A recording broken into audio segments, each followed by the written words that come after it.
Hey, folks, if you haven't done so already, please click that subscribe button below. That'll help us grow as a show, attract better guests. Together, let's make healthcare better for everyone. Once again, click that subscribe button. We'll see you on the next one.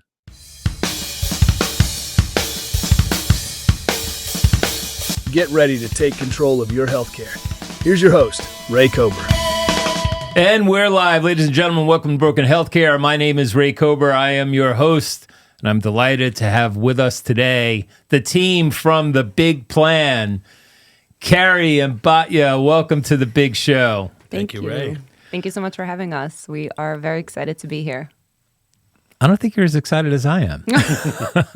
In studio, ladies and gentlemen. This is pretty cool. So how'd you guys get into this racket? You know, did you grow up and say, I want to be in insurance? Or how'd you find your way here? Isn't that what everyone does when it comes to insurance?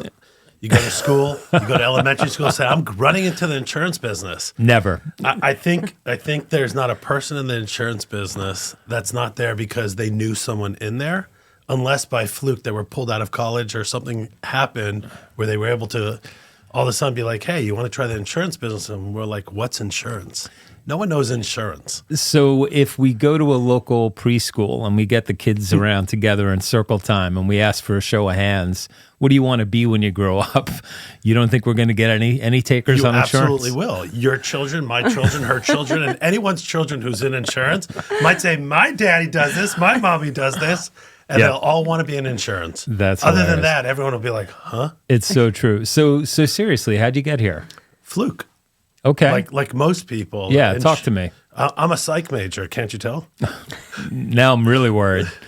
So, most people don't go to school for insurance. It's very rare you find that unless you have a parent or a sibling or a close friend in the insurance business.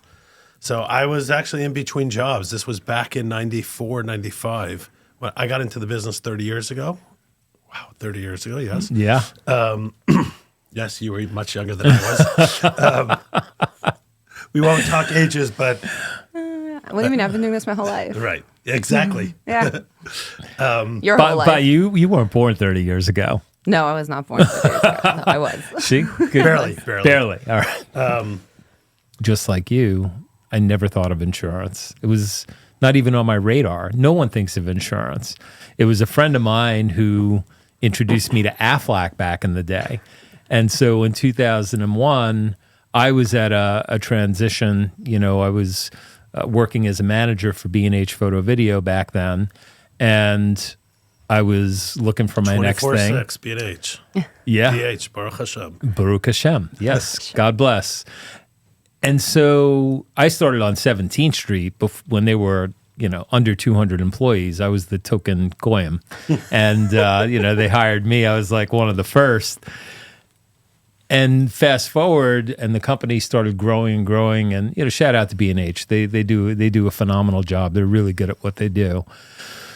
But I was looking for something more, and I started a .com. The .coms were starting to blow up in the late 90s, early 2000s. It was right around the time I started a company called VideoAuthority.com. One thing led to another. I was undercapitalized, overextended, had to pivot. My friend said, hey, you'd be great at Aflac. And I was like, what is Aflac? There wasn't even a duck back then. Right. Just barely. They just started with the duck. Did you have an oh shit moment when you invested all this money and, in technology and ramping everything up and then COVID hit? No, because we were just building. We weren't launching at all. At that time, we were just building. So I didn't have high overhead. I had high overhead for technology. So technology was costing hundreds of thousands of dollars. But I employed 2 people, 3 people. So it wasn't like I had a team of 10 people. Yeah. I think today we just hired 3 people in the last week. I think we're up to 20 employees right now. Mm-hmm. And I'm not talking brokers, W-2 salaried employees that work in-house. Not including the tech team. Not including the tech team. Not including the tech team. The tech team's another 12, right, or so? I think 14? they're more. Yeah, not including tech. Right. So I'm saying in-house people that are working.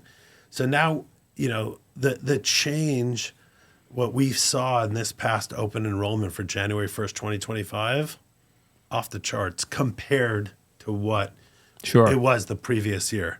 So I would imagine not just us, but the other competitors also, everyone has doubled or tripled their business in this short period of time because it's really a solution for employers. Again, it's still expensive.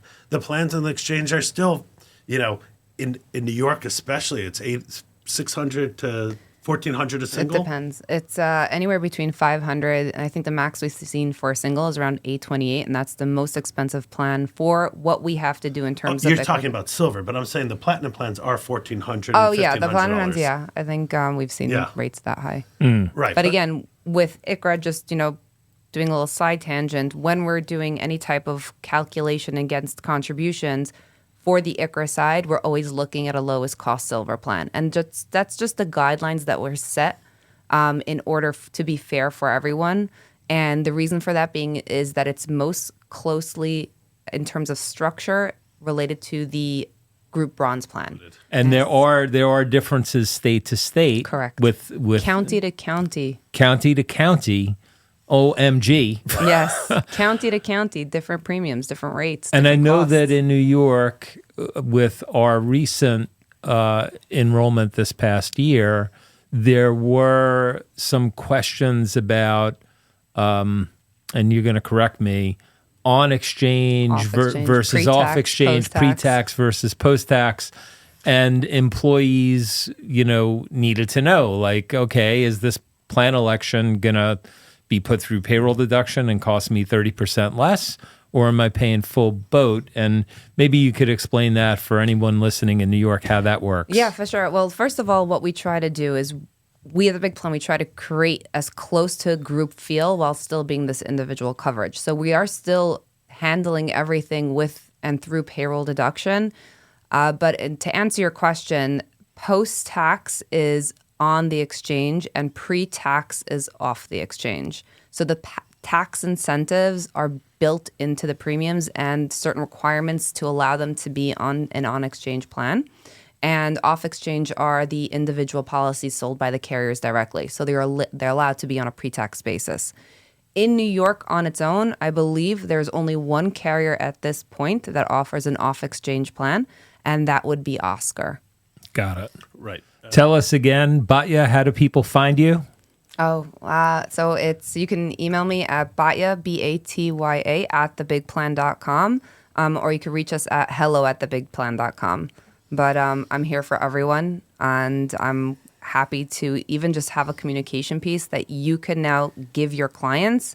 We've done webinars. We're happy to host those as well, but I'm here for all your ICHRA needs. Yeah, and for all those consultants out there, or all the employers that are listening to this, call your broker. Tell them to call us. Right on. Until next time, folks, peace and love always. Take care. All right, that's a wrap. Hit like, follow, and subscribe, and we'll catch you next time.